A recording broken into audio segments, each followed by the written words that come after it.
வார்த்தைகள் இந்த வேளையில நாம் தியானித்துக் கொண்டிருக்கிறோம். அதில் முதல் வார்த்தையாக மன்னிப்பையும், இரண்டாவது வார்த்தையாக ரட்சிப்பையும், மூன்றாவது வார்த்தையாக தன் தாய்க்கு செய்ய வேண்டிய கடமையும் அவர் செய்து முடித்தாருன்னு சொல்லிட்டு இந்த 3 வார்த்தைகளை நாம் தியானித்தோம். இப்பொழுது 4வது வார்த்தைக்கு நாம் கடந்து போகலாம். மத்தேயு 27ஆம் அதிகாரம் 43வது வசனத்தை ஒருவர் வாசிக்கலாம். 46வது வசனத்தை ஒருவர் வாசிக்கலாம்.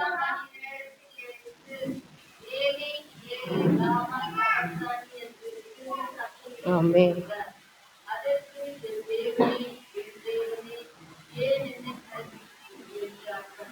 ஆமென். ஆண்டவராகிய இயேசு கிறிஸ்து சிலுவையில் மொழிந்த 4வது வார்த்தை, என் தேவனே என் தேவனே ஏன் என்னை கைவிட்டீர்னு சொல்லிட்டு. எதற்காக ஆண்டவர் இந்த வார்த்தையை சொல்லியிருப்பாருன்னு சொல்லிட்டு நாம் பார்க்கலாம். இதை ஒரு 3 பகுதியாக நான் உங்களிடத்துல நான் பேச விரும்புகிறேன்.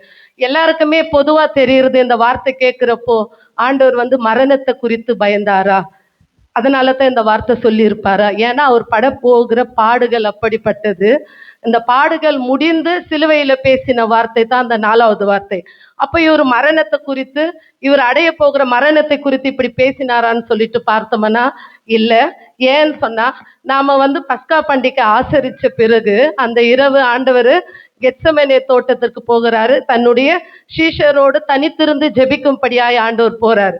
அப்ப போய் அவர் என்ன ஜெபிக்கிறாருன்னு சொல்லிட்டு பார்த்தா, பிதாவே உமக்கு சித்தமானால் இந்த பாத்திரம் என்னை விட்டு நீங்கும்படி செய்யுங்க, ஆனா இது என்னுடைய சித்தம் அல்ல உம்முடைய சித்தம்னு சொல்லிட்டு அந்த இடத்துல அவர் தன்னை ஒப்பு கொடுக்கிறார்.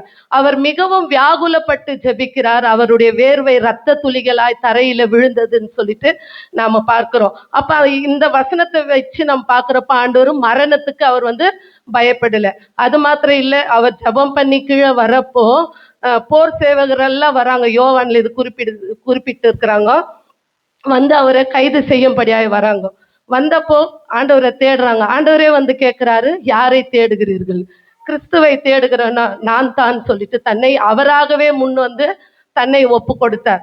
அவர் அப்படி சொல்லும் பொழுது அந்த போர் சேவகர்கள் எல்லாம் பின்னிட்டு விழுந்தார்கள்னு சொல்லிட்டு வேதத்துல நாம வாசிக்கிறோம். இப்படி ஆண்டவர் செய்த ஒரு காரியத்தை நாம பார்த்தா, ஆண்டவர் மரணத்துக்கு அவர் பயப்படல.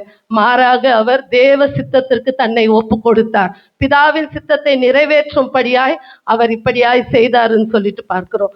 இன்னொரு வார்த்தை பிதாவுக்கும் பரிசுத்த ஆவியானோருக்கும் ஆண்டவராகிய இயேசு கிறிஸ்துக்கும் உள்ள உறவை நாம தெரிஞ்சுக்கணும். ஏன் இந்த வார்த்தை இவர் சொன்னாருன்னு சொன்னா, முதல்ல இவங்களுக்கு இருக்கிற உறவு நம்மளுக்கு தெரியணும். ஃபர்ஸ்ட்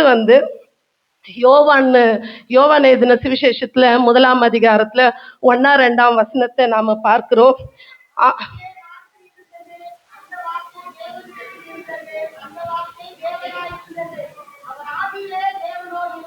ஆமேன். வார்த்தை தான் ஆண்டவராகிய இயேசு கிறிஸ்து. அவர் இந்த உலக தோற்றம் முதற்கொண்டே இவங்க 3 பேரும் ஒன்றாய் இருக்கிறார்கள்னு சொல்லிட்டு தான் இந்த வசனத்துல நாம வாசிக்கிறோம். அவர் ஆதியிலே தேவனோட இருந்தாருன்னு சொல்லிட்டு ஆதியாகமம் 1-2 கூட நம்ம இதைத்தான் வாசிக்கிறோம். ஆண்டவர் இந்த பரிசுத்த ஆவியானவர் குறித்து அந்த 2வது வசனத்துல பார்க்கும் பொழுது, தேவ ஆவியானவர் ஜலத்தின் மீது அசைவாடி கொண்டிருந்தாரு. அப்ப இவங்க 3 பேரும் பிரியாது இருக்கிறார்கள். அதற்கு தான் இந்த வார்த்தையை நான் சொல்றேன். அது மாத்திரம் இல்ல, ஆண்டவராகிய இயேசு கிறிஸ்து ஞான ஸ்நானம் எடுக்கிறாரு. எடுத்து அவர் கரை ஏறின உடனேயே பிதாவாகிய தேவன் என்ன சொல்றாரு, இவர் என்னுடைய நேசகுமாரன், இவரில் நான் பிரியமாய் இருக்கிறேன்னு சொல்றாரு. பரிசுத்த ஆவியானவர் என்ன செய்யறாரு, புறாவை போல ரூபம் கொண்டு அவர் தோளின் மீது உட்கார்றாரு நம்ம பார்க்கிறோம். அப்ப ஆதியிலிருந்தே நம்ம பார்க்கும் பொழுது ஒவ்வொரு இடத்திலையும் இவங்க 3 பேரும் பிரியாது இருந்தார்கள் சொல்லிட்டு தான் நாம் பார்க்கிறோம். இப்படிப்பட்ட தேவன் தான் இந்த வார்த்தையை சொல்லுகிறார், என் தேவனே என் தேவனே ஏன் என்னை கைவிட்டீர்ன்ட்டு. எதற்காக இந்த வார்த்தையை சொல்றாருன்னா, சிலுவையில் இவர் சொன்னார் இல்லைங்களா, முதல் வார்த்தை பிதாவே இவர்களை மன்னியும் சொல்லி. எப்போ இந்த வார்த்தையை இவர் சொன்னாரோ, பிதாவே இவர்களை மன்னியும் சொன்னாரோ, அப்போதே அகில உலக பாவமும் இவர் மேல சுமந்தது. இவர் முழு பாவமாகவே அந்த இடத்துல மாறினாருன்னு சொல்லிட்டு நம்ம பார்க்கிறோம். பிதாவாகிய தேவன் பாவத்தை பாராத சுத்த கண்ணராய் இருக்கிறார். அவர் ஃபர்ஸ்ட் சொன்னார் இல்லைங்களா, இவர் என்னுடைய நேசகுமாரன். ஆனா இப்பொழுது இவர் எப்படியா இருக்கிறாருன்னு பார்த்தா, மரத்துல தூக்கப்பட்ட எவனும் சபிக்கப்பட்டவன் என்று எழுதியிருக்கிறபடி உனக்காக, எனக்காக, நமக்காக அவர் பாவமாய் மாறினார். அவர் பாவம் செய்யல, பாவமாய் மாறினாருன்னு சொல்லிட்டு பார்க்கிறோம். நாம் அவருக்குள் தேவ நீதியாய் இருக்கும்படி அவர் தம்மை பாவமாய் மாற்றினாருன்னு சொல்லிட்டு 2 கொரிந்தியர்ல வாசிக்கிறோம்.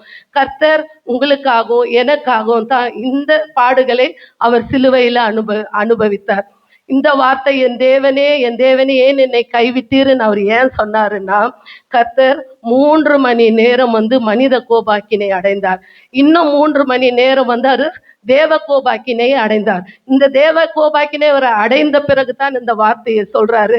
ஏன்னா பாவத்தை பாராத சுத்த கண்ணர் பிதாவாகிய தேவன் தன்னுடைய முகத்தை இவருக்கு மறைத்தார். பரிசுத்த ஆவியானவர் இவருடைய முகத்தை மறைத்தார். இவர்கள் 3 பேரும் பிரிந்தார்கள். அந்த வியாகுலத்தை, அந்த வேதனையை தாங்க முடியாம தான் ஆண்டவர் சிலுவையில என் தேவனே ஏன் என்னை கைவிட்டுருன்னு இந்த வார்த்தைக்காகத்தான் அவர் சொன்னாரு. கடைசியாக நமக்கு ஒரு வார்த்தை, ஏசாயா 59:2.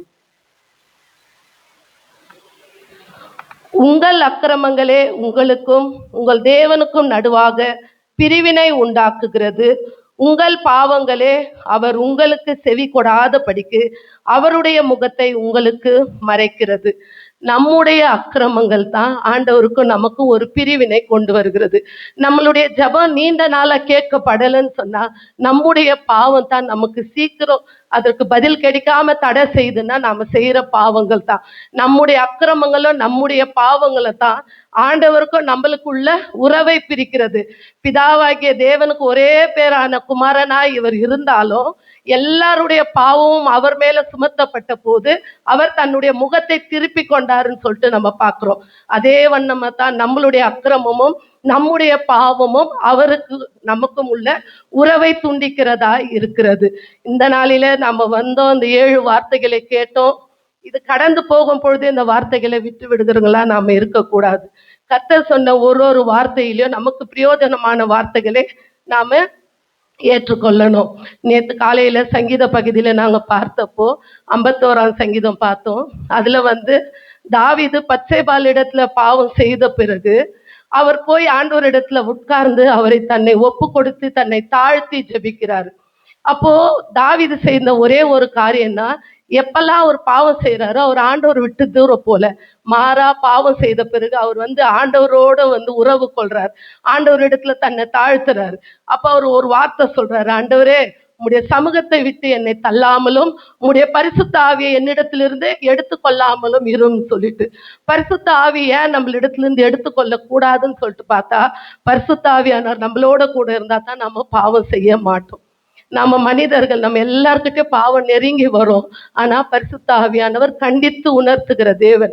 அவர் நம்மோட கூட இருக்கிறப்போ பாவம் செய்யணும்னு நினைக்கிற நம்மள பாவம் செய்ய அவர் விட மாட்டார். அப்போ தாவீது, உங்க சமூகத்தை விட்டே என்ன தள்ளாதீங்க, உங்க ஆவியோ என்னிடத்துல இருந்து நீங்க எடுத்து கொள்ளாதீங்கன்னு சொல்லிட்டு தான் தாவீது ஜெபிக்கிறார்.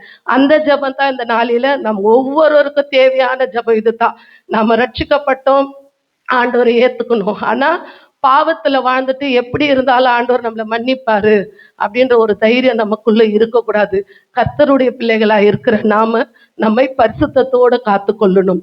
பிதாவையும் குமாரனையும் பிரித்தது இந்த பாவமானால், அதே போல அவரை ஏற்றுக்கொண்ட நம்மையும் பிரிப்பது இந்த பாவமாகத்தான் இருக்கும். நம்மை திரும்பமாய் ஆண்டவர் இடத்துல ஒப்பு கொடுத்து இந்த பெரிதான ரட்சிப்பை நாம் பெற்றுக்கொள்ளலாம். கர்த்தர் தாமே இந்த வார்த்தைகளை ஆசீர்வதிப்பார்.